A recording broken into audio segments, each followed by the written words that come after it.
अब 6 नंबर का प्रश्न दिया है, ठीक है। अब प्रश्न कह रहा है कि निम्नलिखित प्रश्न में दिए गए विकल्पों में से विषम शब्द का चयन करें, यानी आपको यहाँ पर असंगत बताना, ठीक है। यानी हमें यहाँ पर देखिए 4 शब्द दिए, ठीक है, इसमें से अलग कौन सा ये आपको बताना है, ठीक है। तो अब देखिए ये इस टाइप के प्रश्न को तो आपने काफ़ी ज़्यादा पढ़ा होगा, ठीक है, लेकिन फिर भी यहाँ पर थोड़ा सा यूनिक है। अब यूनिक क्या है ये समझिए। देखिए मैं आपको जो प्रश्न सभी सोल्व कराते हैं उसी टाइप का प्रश्न नहीं सोल्व करवाता हूँ, ठीक है, क्योंकि पेपर में कभी भी कैसे भी प्रश्न आ सकते हैं। तो अब देखिए जैसे यहाँ पर आप कैसे सोल्व करते हैं, कैसे सोल्व करोगे, जैसे यहाँ पर दिया है जनवरी, मई, मार्च और अगस्त दिया है, तो आप क्या करोगे यहाँ पर अलग बताने के लिए कि ये कितने का रहता है, 30 का रहता है या 31 का रहता है, यही देखते हो ना। तो अब देखिए जैसे यहाँ पर अगर हम देखेंगे तो जनवरी कितने का रहता है, तो 31 का रहता है, ठीक है। उसके बाद हमारा मई कितने का रहता है, तो मई भी हमारा 31 का ही रहता है। मार्च कितने का रहता है, तो मार्च भी हमारा 31 का ही रहता है। अगस्त कितने का रहता है, तो ये भी 31 दिन का ही रहता है इसका महीना, ठीक है। तो अब देखिए आपको यहाँ पर अलग कैसे बताना, ठीक है, तो यही एक यूनिक है इस प्रश्न में, क्योंकि आपने क्या देखते हैं, आपको मिलता है कि 31 का 31 का 31 का अगला 30 का मिल जाता है, ये अलग हो गया, ये आप क्या करते हैं लगा के चले जाते हो। ये प्रश्न आपने काफ़ी पढ़ा होगा, लेकिन ये नहीं पढ़ा होगा। अब आपको इसमें अलग कैसे बताना है, तो ये समझिए। जैसे यहाँ पर देखिए जनवरी का मैं जे लेता हूँ, ये जनवरी, उसके बाद क्या आता है फरवरी, ठीक है। अब फरवरी को तो यहाँ पर छोड़ दिया है, फरवरी के बाद क्या आता है मार्च, क्या आता है मार्च, उसके बाद आता है अप्रैल, तो अप्रैल को भी यहाँ पर छोड़ दिया है। अप्रैल के बाद क्या आता है मई, क्या आता है मई, मई के बाद क्या आता है जून, ठीक है। तो यहाँ पर जून को हमें छोड़ना था, ठीक है, यहाँ पर देखिए जून को हमें छोड़ना था, लेकिन यहाँ पर जून को छोड़ा नहीं है, ठीक है। यहाँ पर देखिए जून को तो हमें लेना था, ठीक है, कैसे, अब देखिए यहाँ पर देखिए जनवरी 31 का लिया है, फरवरी 28 या 29 का होता है, इसे छोड़ दिया है। फिर इसने यहाँ पर देखिए मार्च को लिया है ऑप्शन में, लेकिन यहाँ पर अप्रैल को छोड़ दिया है क्योंकि ये 30 का आता है। फिर यहाँ पर देखिए अप्रैल को छोड़ दिया, फिर यहाँ पर मई को लिया है, ठीक है। यहाँ पर क्या किया है, मई को लिया है, यहाँ पर मई को लिया है, ठीक है। उसके बाद यहाँ पर मई को लिया है, तो यहाँ पर जून को छोड़ना चाहिए, ठीक है। यहाँ पर जून को छोड़ना चाहिए क्योंकि ये भी 30 का होना चाहिए, लेकिन ये क्या है हमारा 31 का ही है, और अगस्त भी हमारा 31 का ही है। तो यहाँ पर ये जो छूटा तो है, लेकिन यहाँ पर कितने का छूटा है, 31 का छूटा है। तो इसीलिए जो हमारा 31 का जो अगस्त है ये हमारा क्या हो जाएगा, यहाँ पर अलग हो जाएगा, क्योंकि यहाँ पर अगस्त के बाद आपको यहाँ पर अगस्त सितंबर छोड़ना था, ठीक है, क्या छोड़ना था, सितंबर को छोड़ना था, इसीलिए यहाँ पर अलग हो जाएगा। यानी कि कौन सा वाला हमारा यहाँ पर सही जवाब होगा, ऑप्शन नंबर डी वाला यहाँ पर सही जवाब होगा, ठीक है। काफी सारे स्टूडेंट यहाँ पर कंफ्यूज हो गए, लेकिन ऑप्शन नंबर हमारा यहाँ पर डी वाला सही जवाब होगा। अब चलिए हम बढ़ते हैं प्रश्न 7 पे। अब देखिए प्रश्न हमें 7वां दिया है, ठीक है। अब प्रश्न कह रहा है कि उस विकल्प का चयन करें जो नीचे दी गई श्रृंखला को पूरा करेगा। यानी यहाँ पर हमें अक्षर की एक श्रृंखला दी है, इसे ही हमें क्या करना है, पूरा करना है, और इसमें कुछ हमारे लुप्त अक्षर है, ठीक है, उससे ही भरना है। तो ऐसे प्रश्नों को कैसे सोल्व करना मैं आपको बताया था, या तो आपको क्या करना है, गिन लेना है और यहाँ पर जोड़े में बनाना है, या फिर आपको यहाँ पर एडवांस लेवल में भी आप सोल्व कर सकते हो। अगर आपको नहीं आता है तो यही तरीका है सोल्व करने का। कैसे, देखिए जैसे यहाँ पर आपको सबसे पहले देखना है कि जो रिक्त स्थान है, ठीक है, जो रिक्त स्थान है ये किसके बाद है और किसके पहले है ये देखना है, ठीक है। तो यहाँ पर देखिए ओ के तो बाद है, लेकिन डब्ल्यू से पहले, तो आपको यहाँ पर देखना है कि ओ के बाद और डब्ल्यू के पहले कौन सा अक्षर लिखा है। तो यहाँ पर देखिए ओ के बाद क्या लिखा है, एम लिखा है, यहाँ पर भी ओ के बाद क्या लिखा है, एम लिखा है, और डब्ल्यू के पहले भी यहाँ पर एम लिखा है, यहाँ पर देखिए डब्ल्यू के पहले भी एम लिखा है। तो वहाँ पर हम क्या करेंगे, एम को ही भरेंगे, ठीक है, यहाँ पर हम क्या करेंगे, एम को भर लेंगे। उसके बाद यहाँ पर हम क्या करेंगे, एम को भरेंगे। अब इसके बाद हमें और भी देखना है कि कहाँ पर रिक्त स्थान है। तो यहाँ पर देखिए ई के बाद रिक्त स्थान है, ठीक है, क्या है, ई के बाद, तो हमें ई के बाद देखना है कि कौन सा अक्षर है। तो यहाँ पर देखिए ई के बाद यहाँ पर एस है और यहाँ पर भी एस है, तो हम क्या करेंगे, वहाँ पर भी एस को भर लेंगे, ठीक है, यहाँ पर क्या करेंगे, हम एस को भर लेंगे। उसके बाद हमें देखना है कि यहाँ पर देखिए एस के बाद रिक्त स्थान है, ठीक है, तो एस के बाद कौन सा अक्षर है ये देखना है। तो यहाँ पर देखिए एस के बाद क्या है, ओ है, यहाँ पर भी एस के बाद ओ है, तो वहाँ पर क्या करेंगे, ओ को ही भरेंगे, ठीक है, क्या करेंगे, ओ को भरेंगे। तो ये हमने ओ को भर दिया है, ठीक है। उसके बाद वापस देखिए यहाँ पर ए के बाद दिया है, और ए के बाद क्या लिखा है, ई लिखा है, यहाँ पर भी ई लिखा है, तो हम क्या करेंगे, वहाँ पर भी ई को ही भर देंगे, ठीक है। यहाँ पर क्या करेंगे, हम ई को भरेंगे। फिर एम के बाद क्या लिखा है ये देखेंगे, तो एम के बाद हमारा यहाँ पर डब्ल्यू लिखा है, तो यहाँ पर हम डब्ल्यू को भर लेंगे, ठीक है।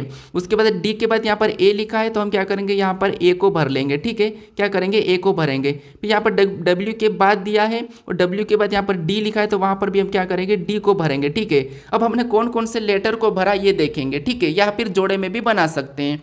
अब जोड़े में कैसे बना सकते हैं, तो यहाँ से एक जोड़ा बनेगा, ठीक है, ये जोड़ा बना, फिर वापस से और जोड़ा बनेगा, ठीक है। कहाँ से बनेगा, तो यहाँ से वापस से और भी जोड़ा बनेगा, ठीक है। उसी प्रकार हमारे यहाँ पर जोड़े बनते जाएंगे। लेकिन हम क्या करेंगे, कौन कौन से अक्षर को भरा ये देखेंगे। तो सबसे पहले हमने किसको भरा है, तो सबसे पहले हमने एम को भरा है, उसके बाद हमने एस को भरा है, फिर हम ओ को भरा, फिर हम ई को भरा है, फिर हम यहाँ पर डब्ल्यू को भरा, फिर हम ए को भरा, फिर हम यहाँ पर डी को भरा, ठीक है। तो ये हमें ऑप्शन में देखना है कि ये वाला ऑप्शन में कहाँ पर है।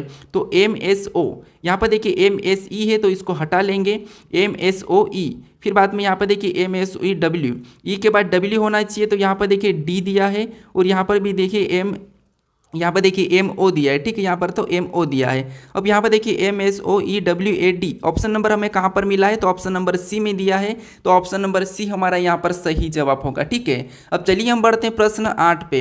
अब 8 नंबर का प्रश्न दिया है, ठीक है। अब प्रश्न कह रहा है कि नीचे दिए गए विकल्पों में से संबंधित शब्दों को चुनिए। यानी दोस्तों यहाँ पर जैसे पैमाना का संबंध लंबाई से है, तो हमें यहाँ पर सीस्मोग्राफ का बताना है, ठीक है। तो देखिए ये भी हमारा एनोलॉजी का प्रश्न है, ये शब्द एनोलॉजी का है, ठीक है। तो सबसे पहले हमें यहाँ पर ये पता करना है कि यहाँ पर पैमाना का संबंध लंबाई से कैसा है। यानी दोस्तों आपको यहाँ पर या साइंस जीके कुछ भी आपको बाहर का नॉलेज होना चाहिए, तभी आप इस प्रश्न को सोल्व कर सकते हो, ठीक है। तो कैसे देखिए, जैसे यहाँ पर जो पैमाना है, ठीक है, पैमाना यानी कि पैमाना से हम लंबाई को नापते हैं, ठीक है। पैमाना से हम क्या करते हैं, लंबाई को मापते हैं। उसी प्रकार जो सीस्मोग्राफ दिया है, ठीक है, इससे किसको मापते हैं ये हमें पता होना चाहिए। तो सीस्मोग्राफ से हम किसको नापते हैं, तो हम यहाँ पर भूकंप को नापते हैं। किसको मापते हैं, भूकंप, यहाँ पर किसको, भूकंप, ठीक है। तो ऑप्शन में देखिए भूकंप कहाँ पर है, तो ऑप्शन नंबर हमें यहाँ पर डी में दिया है।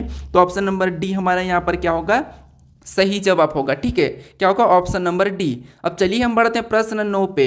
अब 9 नंबर का प्रश्न दिया है, ठीक है। अब प्रश्न कह रहा है कि डी के का भाई है, एम के की बहन है, आर डी का पिता है और एस एम की माता है। के का आर से क्या संबंध है, ये प्रश्न पूछा है, ठीक है। तो ये हमारा रक्त संबंध का प्रश्न है, यानी कि ब्लड रिलेशन का प्रश्न है, ठीक है। अब ऐसे प्रश्नों को कैसे सोल्व करते हैं ये भी मैं आपको बता चुका हूँ। जैसे देखिए क्या करेंगे, सबसे पहले यहाँ पर दिया है कि डी के का भाई है, तो हम बनाएंगे यहाँ पर डी क्या है, तो डी के का भाई है, ठीक है। डी के का भाई है तो हम इसको भाई बहन का जोड़ा बनाएंगे, यानी कि डी क्या है, के का भाई है, तो यहाँ पर भाई मतलब प्लस लगा देंगे, ठीक है। ये पहचान के लिए, पुरुष के लिए। उसके बाद आगे कह रहा है कि एम के की बहन है। एम क्या है, तो एम के की बहन है, मतलब एम को क्या करेंगे, हम के पास रख लेंगे, और ये के की बहन है, मतलब डी की भी ये क्या है, बहनी है, ठीक है। तो ये क्या है, भाई बहन है। उसके बाद अब देखिए आगे प्रश्न कह रहा है कि आर डी का पिता है। अब आर क्या है, तो आर डी का पिता है। तो पिता है मतलब पिता को हम क्या करते हैं, ऊपर की ओर लिखते हैं, तो आर कहाँ हो जाएगा, ऊपर हो जाएगा, और पिता है तो इसमें भी प्लस लगा लेंगे, ठीक है। उसके बाद आगे कह रहा है कि आर डी का पिता है और एस, यहाँ पर एस एम की माता है। एस क्या है, एम की माता है। एस एम की माता है, मतलब एस को भी हम क्या करेंगे, ऊपर की ओर लिखेंगे, ठीक है। तो ये एस क्या है, माता है, तो इसको माइनस लगा लेंगे। अब ये भाई बहन है, ठीक है, और ये इसकी माता है, तो ये दोनों क्या हो जाएंगे, ये पति पत्नी हो जाएंगे, ठीक है। उसके बाद अब प्रश्न क्या कह रहा है कि प्रश्न कह रहा है कि के का आर से क्या संबंध है। तो यहाँ पर आप सबसे बड़ी गलती करते हैं, क्या गलती करते हैं कि के का आर से क्या संबंध है, यानी कि के का आर क्या लगेगा ये बता देते हैं, ठीक है। अब के का आर क्या लगेगा, तो के का आर तो क्या लगेगा, पिता लगेगा। तो ये आपका प्रश्न गलत होगा, ठीक है। आपको यहाँ पर देखना है कि जो से लगा, ठीक है, इससे आपको उल्टा बताना है कि आर का के क्या लगेगा। तो आर का के क्या लगेगा ये आपको बताना, ठीक है। तो यहाँ पर देखिए आर का ये क्या है, डी तो पुत्र है, एम पुत्री है। अब के पुत्र है कि पुत्री है ये हमें नहीं कहा है, ठीक है। अब यहाँ पर आपको क्या करना है, जैसे मैंने यहाँ पर पहचान के लिए माइनस के लिए महिला, पुरुष के लिए प्लस रखा था, तो आपको यहाँ पर पहचान के लिए जरूर रखना है, ठीक है, ताकि आप जब उत्तर बताते तो वहाँ पर आपको दिक्कत नहीं आए। क्योंकि यहाँ पर प्रश्न क्या पूछा है कि आर का के क्या लगेगा, तो आर का के क्या लगेगा, तो ये ना तो देखिए ये पुत्र या पुत्री हो सकती, दोनों में से कोई सा भी हो सकता है, इसीलिए या तो ये पुत्र लगेगा या फिर ये क्या लगेगी, पुत्री लगेगी, ठीक है। तो ऑप्शन में देखिए पुत्र या पुत्री कहां पर है, तो ऑप्शन नंबर सी में दिया है, तो ऑप्शन नंबर सी हमारा यहां पर सही जवाब होगा, ठीक है। अब चलिए हम बढ़ते हैं प्रश्न 10 पे। अब 10 नंबर का प्रश्न दिया है, ठीक है। अब प्रश्न कह रहा है कि स्नातक शहरी महिलाओं को कौन सा क्षेत्र निरूपित करता है। यानी दोस्तों स्नातक शहरी महिलाओं को कौन सा क्षेत्र निरूपित करता है हमें ये बताना है, ठीक है। तो देखिए जितने भी इस डायग्राम के अंदर है वो सारे के सारे क्या होंगे, अभी तक शहरी है। उसके बाद जितने भी इसके अंदर है वो सारे के सारे स्नातक है, और जो इस त्रिभुज के अंदर वो सारे के सारे महिलाएं हैं, और यहाँ पर उद्योगपति यानी कि उद्योगपति कहाँ पर है, तो इसमें, ठीक है। लेकिन हमें क्या क्या कहा है, तो हमें यहाँ पर कहा है कि कितनी जो स्नातक शहरी महिलाओं को क्षेत्र को निरूपित करता है, ठीक है, कौन सा। तो हमें यहाँ पर ऐसा देखना है जो क्या है, स्नातक भी है, शहरी भी है, और महिलाओं के अंदर भी है, ठीक है। तो देखिए यहाँ पर देखेंगे तो जो 5 हमें दिखा है, ठीक है, ये क्या है, तीनों के अंदर है, क्योंकि देखिए महिला का यहाँ से बना है, ठीक है। उसके बाद ये यहाँ से इसका बना शहरी का बना है और इधर ये हमारा स्नातक का बना है। ठीक है, तो जो 5 हमें दिख रहा है ये क्या है, तीनों के अंदर है, तो ये 5 ही हमारा क्या होगा, सही जवाब होगा। ठीक है, क्योंकि ये प्रश्न आसान था, हमें आसानी से दिख रहा है, तो ऑप्शन नंबर हमारा यहाँ पर कौन सा वाला, बी वाला सही जवाब होगा। ठीक है, अब चलिए हम